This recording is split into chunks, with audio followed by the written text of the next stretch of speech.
Simplício, da Gol Brasil.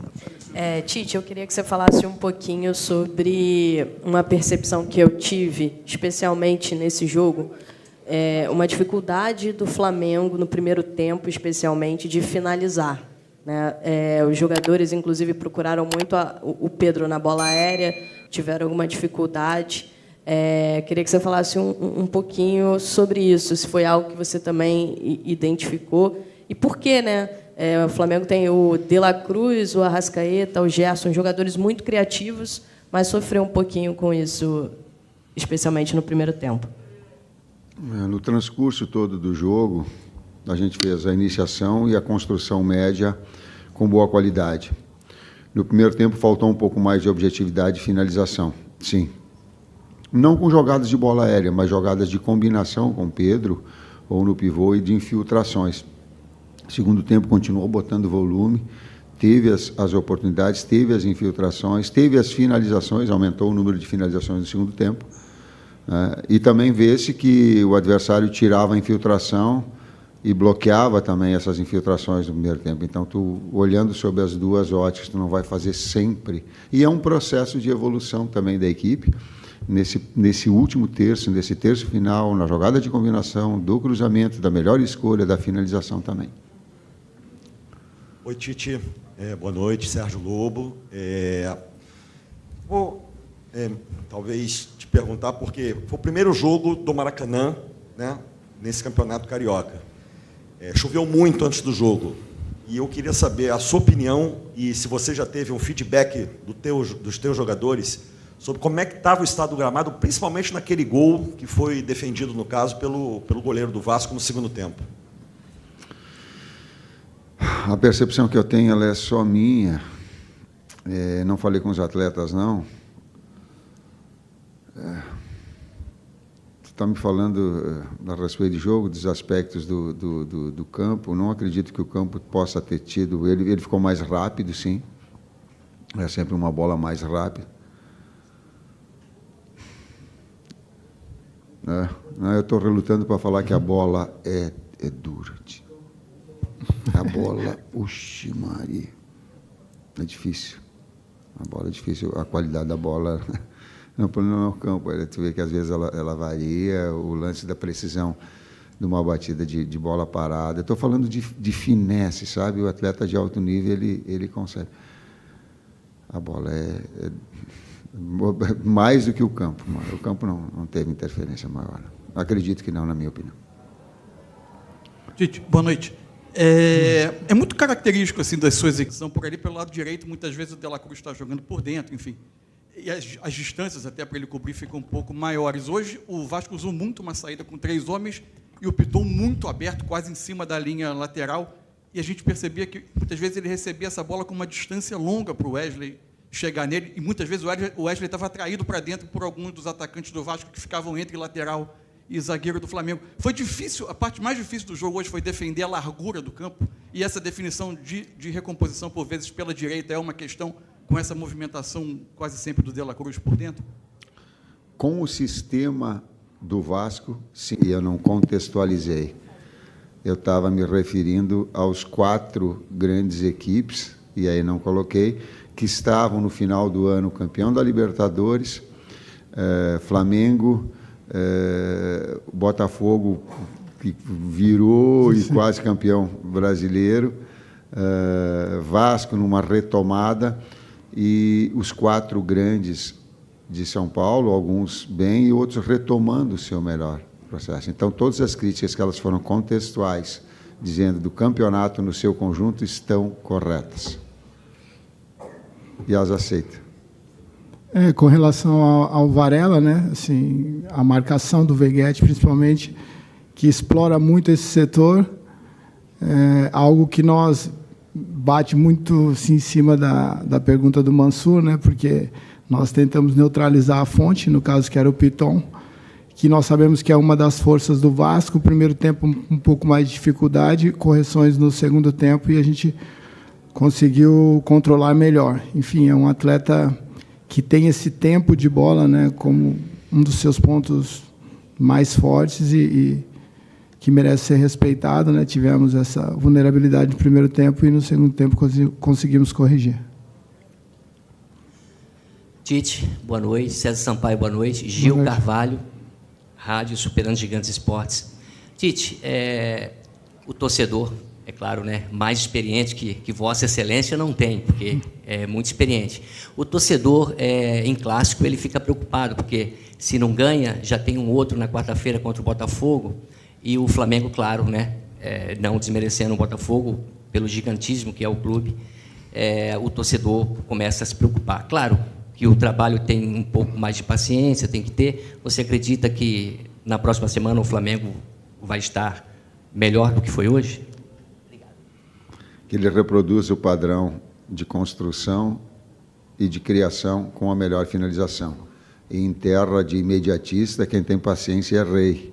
Ou quem trabalha no futebol é rei. E eu vou ter que ter paciência para conduzir essa situação, porque o futebol ele é assim. Boa noite, Tite. Boa noite, César. Tudo bem? Cidão Marinho da Litoral News.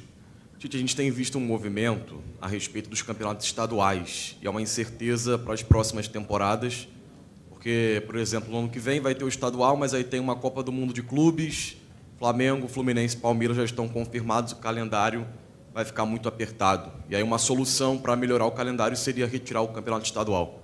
Eu queria entender de você, do César, de toda a comissão técnica, o pensamento de vocês e do Flamengo também, sobre a importância desse campeonato estadual. Qual a importância que o Flamengo tira de disputar um campeonato estadual nesse momento, depois de ter feito uma pré-temporada nos Estados Unidos? E se me permite uma segunda pergunta, a gente viu também uma torcida mista hoje no estádio, né? Flamengo e Vasco. A gente tem visto pelo Brasil vários locais, vários estados não liberando essa torcida mista, tendo torcida única. Em certo momento do segundo tempo, teve até uma disputa entre a torcida do Vasco e do Flamengo, mas na voz, nada de violência. Qual a importância pro futebol de ter essa torcida mista presente no estádio, melhor dizendo, coisa que a gente só tem visto em poucos estados do Brasil? Obrigado. Vou pegar essa segunda parte e falar aquilo que eu sinto. Exemplar. E tomara que não tenha ali fora tido problema de agressão. Cara, o futebol tem outra dimensão. O futebol tem outra dimensão de espetáculo. Eu não sou, eu volto a dizer, eu não sou puritano, não sou... Não, eu só tento conduzir as coisas naquilo que eu acredito, no caminho daquilo que eu acredito ser o bem. Tem que ser assim, cara, que bonito espetáculo das duas torcidas. E que ali fora não esteja uma situação cordial. Claro que eu, enquanto técnico, eu carrego comigo uma responsabilidade de dizer assim, tomara que a equipe jogue bem, vença, porque eu quero ver o torcedor feliz. Claro que nós levamos isso daí. Sim. Mas tem um respeito do outro lado, do outro trabalho, ele tem que ser, cara. Senão a gente fica numa sociedade que os seus valores, eles são... Né? Não dá para ser só... Não dá para ter Ministério Público, como já aconteceu comigo, pedir assim, por favor, não deem nenhuma declaração, porque vocês não sabem que nas esquinas ali, eles ficam armando, apontando para a morte. Eu já tive instrução disso. Eu digo, mas como? Então, o Ministério Público ter a necessidade de... Cara, não é assim. Prolonguei, mas ela se fazia importante por uma questão contextual. A outra parte... Com relação ao calendário, né? Brasil, isso é um tema muito debatido. Entendo que... Acho que eu apareci num campeonato estadual, né? E a grande maioria dos atletas, né, tem essa oportunidade, e até dos clubes pequenos também. Entendo que é mais a gestão do número de jogos, né? A gente poderia fracionar um pouco mais para que equipes da Série A, Série B, que estão em Copa do Brasil, que então tem mais competições, pudessem ter um intervalo maior ou uma prévia para que depois entrasse, porque perde todo mundo, né? A gente, às vezes, perde atletas por lesões, enfim. É um tema complexo para eu te responder 100% aqui, mas, sim, acho que diminuir o número de jogos de equipes que têm várias competições durante o ano poderia amenizar isso. Mas o brilho do estadual é algo que a gente tem que preservar, a oportunidade de jogadores de times intermediários aparecerem para o Brasil e para o mundo hoje, com essa conexão, atletas, né? Então, todos. Então, o charme, eu acho, dos estaduais a gente tem que preservar. Tite, aqui à sua esquerda, uma pergunta técnica. A ausência do Ayrton Lucas enfraqueceu o jogo do Cebolinha, na sua visão, por ele ficar um pouco isolado? E a segunda pergunta é a seguinte: vai ser uma tendência desse time do Flamengo, o De La Cruz jogando com a Arrascaeta um pouco mais pelo lado direito?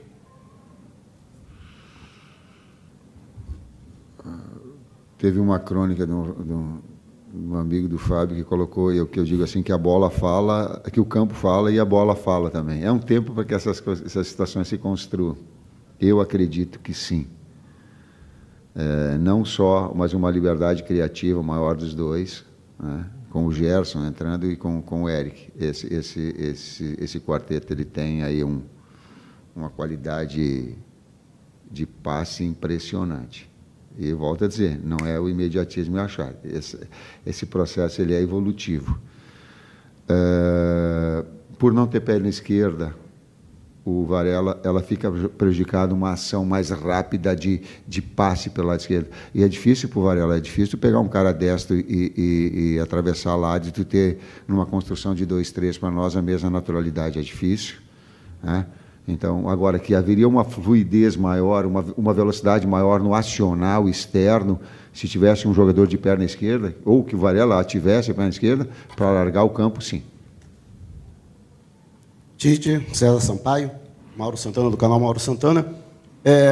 Você mencionou, em resposta anterior, a questão do imediatismo no futebol e a necessidade de se ter paciência, mas a gente sabe que o torcedor é ansioso, que é o time jogando na ponta dos cascos, embora seja o 5º jogo dessa equipe na temporada.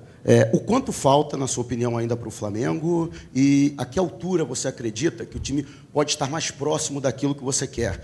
E, César, muitas críticas foram com relação ao que apontaram como falta de intensidade do Flamengo ao longo da partida. Até que ponto isso é fruto ainda de um trabalho em evolução de início de temporada e também até que ponto é do mérito também do adversário que talvez não tenha deixado o Flamengo jogar?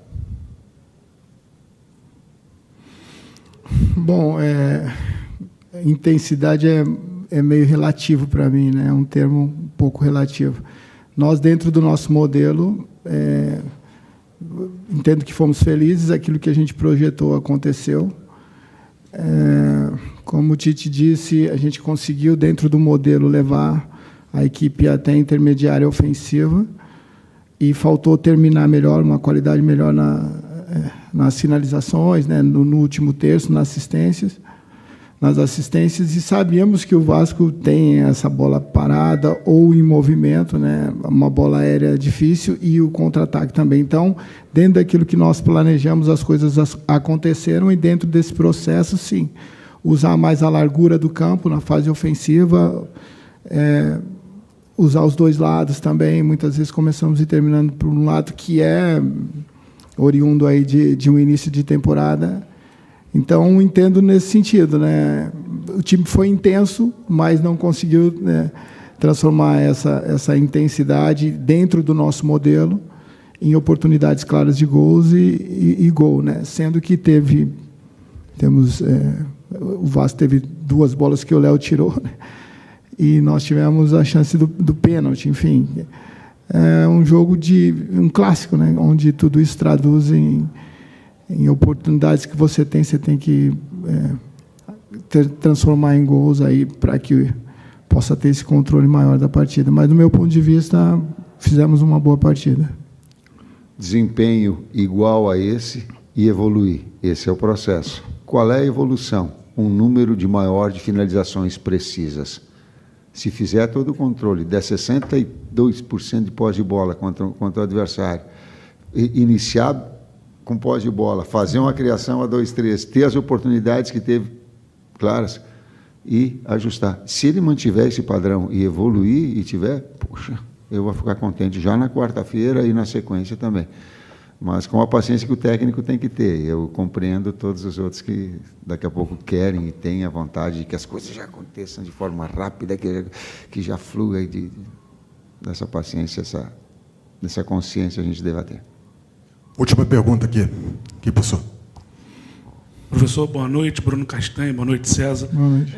O senhor falou, e agora o César também, né, falando da largura, e hoje o time concentrou muito o jogo por dentro, você falando, tentando se associar numa tabela, mas faltou um pouco mais de finalização, já que o Vasco tinha uma linha de 5, com mais 2 caras na frente, nas poucas oportunidades, um arremate de fora da área não poderia ser uma solução? Sim. E se me permite, já 2 coletivas que o senhor falou, sim, que o De La Cruz vem treinando como segundo homem e também como meia pelo lado direito, vindo para dentro.